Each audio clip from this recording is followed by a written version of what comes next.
la presento oficialmente como Ángeles Álvarez, pero no me perdonaría que no me dirigiera a ella como Geli, ni ella, ni todo el mundo que la conoce. Así que, Geli, bienvenida a Más de Dos, un Bien placer. hallada. Enfermera, educadora en diabetes. Sí. Eh, ¿Qué es lo que tiene que educar o cómo se tiene que educar a una persona con diabetes tipo 2? Pues desde lo que quiere esa persona con diabetes tipo 2. Tenemos Personalización. que personalizar, escuchar. Creo que cuando hay un diagnóstico, hablábamos antes, mis compañeros hablaban del diagnóstico, yo les primero le pregunto es, ¿qué sabes de la diabetes? Y a partir de ahí vamos desmontando mitos. Porque todos hemos oído hablar, todos sabemos, todos... Entonces, ¿qué necesitas en este momento? ¿Cómo quieres que te acompañe? ¿Es el momento que te acompañe? ¿Por dónde empezamos? Yo les digo muchas veces a mis personas con diabetes y con obesidad, engáñame, vamos a empezar por lo que sea más fácil. Si yo acabo de empezar a utilizar la bicicleta, no puedo subir el Tourmalet. ¿Por dónde empezamos? Por donde tú quieras, no por donde yo quiera. Porque antes hablábamos de los jinetes del apocalipsis y para mí lo más importante puede ser que dejen de fumar.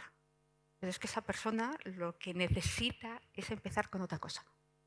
Entonces, vamos a preguntar, individualizamos y seguimos. Dentro de un programa estructurado tenemos que abarcar una serie de cosas, pero la iniciativa es de la persona con diabetes, no nuestra. Y cuando les haces esa pregunta, mayoritariamente, ¿por dónde suele empezar la gente? Pues normalmente dicen, Por todo. ¿y yo qué sé? ¿Qué es lo mejor, no? Yo creo que hay distintos tipos de personas y hay distintos tipos de vidas. Entonces, hay personas a lo mejor que tienen un ritmo de vida que trabajan a turnos y te dicen, mira, pues es que para mí lo más fácil es la alimentación. Vamos a empezar por la alimentación. Hay gente que te dice, pues es que me gustaría retomar el ejercicio. La prescripción de ejercicio físico creo que es uno de los grandes problemas que tenemos en este país. Y hay otras personas que te dicen, solo necesito que me escuches. Y me callo y escucho. Depende de lo que necesite esa persona, empezamos. Porque si no, si yo lo que hago es empezar por donde yo quiero, lo único que voy a crear es una resistencia. Y esto es una enfermedad crónica, es un camino, un maratón. Siempre les digo que esto es un maratón. Y en los maratones hay épocas buenas, malas, regulares. Y siempre intentando buscar la motivación. Decía Jorge, mis nietos. Para él son sus nietos. Para otra persona puede ser otra cosa, pero es su motivación, no la mía. Lo más difícil o lo más importante es convencer a la persona con diabetes tipo 2 de que tiene que implicarse en el proceso. Claro, es respetarles. Yo creo que también hay que respetar a esas personas con diabetes, igual que con las personas con cualquier enfermedad crónica. ¿Quieres ahora? ¿Empezamos? Tienes la información, que no es lo mismo que la formación. ¿Es el momento? El otro día en la consulta tenía una paciente que lo ha intentado, pero su madre está ahora mismo con un proceso de Alzheimer muy avanzado y su padre está con un proceso de Parkinson. Su foco está en cuidar a sus padres. Su foco no está en cuidarse a ella misma. Entonces, al final tienes que hacer política de minimización de daños. Vamos a hacer lo mínimo. Estoy aquí, cuando quieras estoy aquí. Conseguir pequeñas metas, entiendo, ¿no? Claro, la meta, o sea, es lo que te decía antes, yo no puedo subir el turno de primeras. Para llegar al final tengo que dar el primer paso y es el más difícil. O sea, si pensamos en nosotros mismos, las cosas que les pedimos a las personas con diabetes las cumplimos nosotros. No fumamos, hacemos ejercicio todos los días, por supuesto, comemos siempre bien, controlamos el estrés. ¿Hacemos todo eso? ¿Exigimos a los demás cosas que a nosotros nos cuesta mucho? Pues vamos a empezar por un paso. El primer paso es lo de ir el primer día al gimnasio, ¿no? Hacer el primer día el ejercicio. Ese es el día complicado. Y luego para mí me resulta muy fácil, muy fácil, muy fácil buscar cómplices. Si algo tenemos las enfermedades familiares y comunitarias es que conocemos al entorno. Entonces búscate el cómplice. Porque si no, te encuentras con situaciones de, sí, yo como así, porque es que la que cocina es ella, ya, pero comes tú, te pone una pistola en la cabeza. Es más fácil salir a hacer ejercicio o hacer ejercicio entre dos que entre uno. Entonces, Pues te pregunto por los acompañantes que no tenía previsto hacer, familia, los famosos tipo 3, o los mal tipo llamados 3, o bien llamados tipo 3. El papel que tenemos acompañando, fundamental, entiendo que nos tenemos que poner también esa mochila. ¿Y fundamental. Yo creo que, cómo debe ser ese acompañamiento? fíjate, yo creo que En las personas con diabetes tipo 1, en los niños está muy claro. Todo el mundo, o sea, una madre, un padre, lo que sea. En el caso de las personas más mayores, al final tienes que buscar gente cercana. Eso lo tenemos muy claro cuando ayudamos a alguien a dejar de fumar. Les buscamos el cómplice. Les decimos en las primeras sesiones grupales, por ejemplo, el próximo día vente con el cómplice, hacemos un contrato. Cuando no pueda más, llamo. Cuando se le apoyo entre iguales. Las asociaciones. El cómplice puede ser un familiar o el cómplice puede ser alguien que está en esa misma situación. Pero es que solos, o sea, a lo mejor vamos más rápido, pero juntos vamos más fuertes. Entonces, vamos a hacer equipo. ¿Y hasta dónde se tiene que involucrar el acompañante? ¿Hasta donde le deje el paciente o hasta donde él quiera? Lo digo porque Hay veces que tenemos que parar, ¿eh? Eso te digo, porque me estoy imaginando, vamos a poner una escena típica, marido y mujer, y ya te lo dije yo en casa, ese tipo de cosas, ¿no? Fíjate, ¿Hasta qué punto lo implicamos o no yo implicamos? siempre, cuando vienen a la consulta, siempre les digo que entra quien quiere el paciente que entre. Muchas veces te preguntan, ¿puedo pasar? No me preguntes a mí, pregúntale. Y hay veces que tienes que reconducir la entrevista, que dices, estoy hablando con él, no contigo, o con ella, no contigo, déjame que conteste. En esos casos, pues tienes que buscarte otro cómplice, porque ese no es el adecuado. Entonces, tenemos que mantener un equilibrio, pero es que ese equilibrio en cada persona es distinto, en cada caso es distinto. Es la individualización, volvemos a lo mismo. El mismo traje no sirve para todo el mundo. Entonces, tenemos que buscar. Y luego, fíjate, la situación sociosanitaria, nuestros ancianos en residencias, que tenemos también allí y están perdidos, no son de nadie.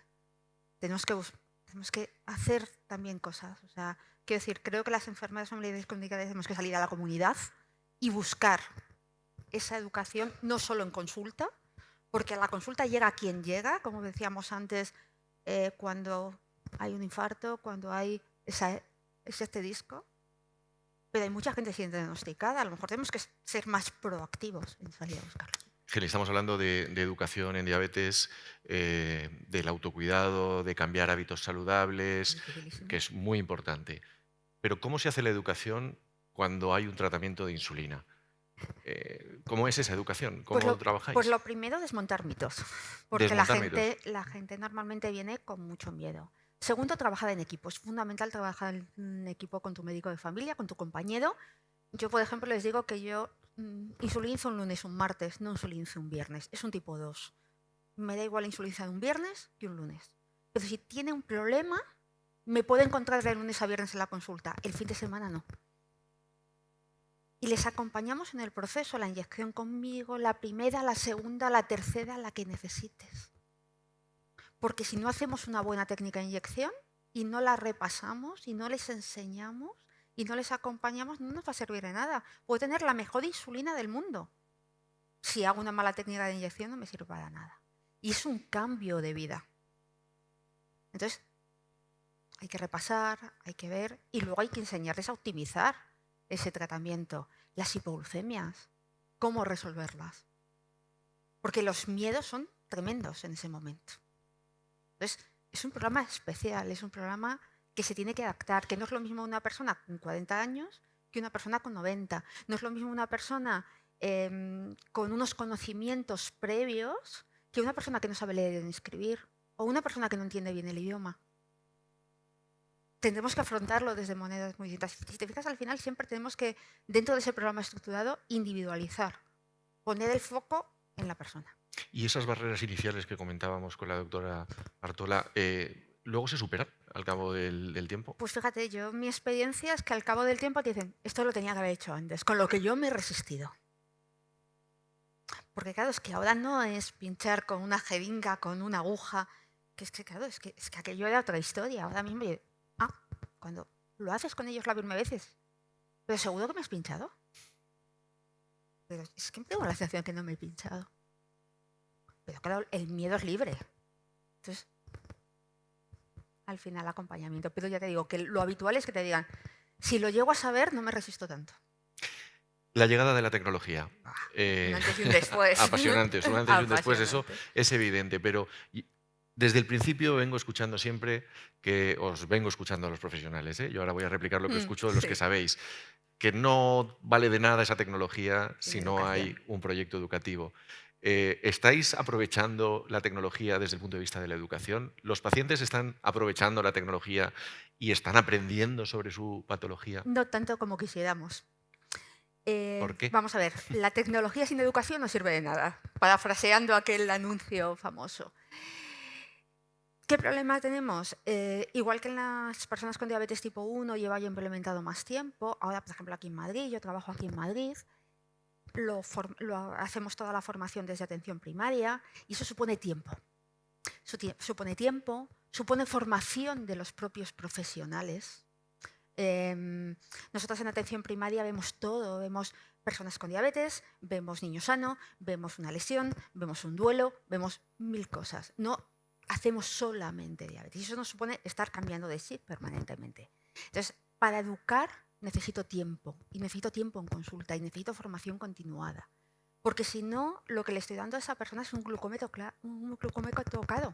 Yo necesito que estar un minuto analizando el dato y esos 9 minutos, yo tengo 10 minutos por paciente en consulta, dar la vuelta y trabajar en esa educación terapéutica según esa GP, según esos resultados. ¿Por qué ha pasado? ¿Por qué no ha pasado? ¿Qué podemos hacer? ¿Cómo podemos cambiar? Los capuchones inteligentes, los bolis inteligentes nos ayudan mucho, todavía no ha llegado suficientemente al tipo 2. Nos falta la parte nuestra, la parte de formarnos y mantenernos formadas de forma permanente, porque si yo no me formo, no puedo formar a la persona. Pero la realidad es que cuando tú le pones un sensor a una persona de 90 años, yo no pensaba que pasaba esto. Es abrir un mundo para ellos y para nosotros. ¿Puede ayudar, entiendo, a las personas con diabetes tipo 2 la tecnología a implicarse un poco más en su patología? Totalmente, fíjate, yo hace muchos años yo trabajaba en otro centro de salud, en el barrio de Salamanca, un nivel socioeconómico muy alto, donde las personas se compraban esos sensores, aquellos primeros sensores que salieron. Me acuerdo de un paciente, 92 años, que él no cenaba porque no tenía hipoglucemias por la noche. Geli, yo duermo fenomenal, ¿qué me estás contando? Y se compró un sensor, se lo compró su hijo, mira que ha salido esto, que acaba de salir. Cuando él vio que efectivamente por la noche estaba en hipoglucemia, cambió su forma de alimentación. Se lo habíamos dicho todo el mundo, no nos creía. Entonces, al final, la información es poder, tú lo sabes mejor que nosotros. Entonces, abrimos esa información. Entonces, como bien decía Sara antes, esperemos que llegue muy pronto no solo a las personas con múltiples dosis de insulina, sino como herramienta educativa incluso al inicio. Lo que hacíamos antes con los glucómetros, ahora también lo podemos hacer con los sensores, ¿por qué no? Para terminar, Geli, porque además me consta que tienes que coger un taxi en breve. Educación y diabetes tipo 2. ¿Cuál sería el mensaje con el que quieres que nos vayamos a casa los cuidadores y las propias personas con diabetes? Yo creo que hay dos. Primero, necesitamos educadoras en atención primaria. Creo que la educación tiene que darse desde todos los niveles asistenciales y necesitamos educadoras formadas. Y para eso necesitamos que haya enfermeras especialistas en los centros de salud, que no hay ahora mismo. Y luego yo creo que las personas con diabetes nos tienen que reclamar esa educación y ese trabajo conjunto con las asociaciones, con los profesionales sanitarios y con las personas con diabetes. Esto es un trabajo entre todos. Si no vamos en el mismo barco, en la misma dirección, daremos vueltas, pero no llegaremos a ningún sitio. Bueno, pues vamos a ver si ponemos un rumbo y llegamos a algún sitio de verdad. Geli, muchísimas gracias por estar en Más de Dos. Fuerte aplauso para ti también. Igualmente. Hasta luego.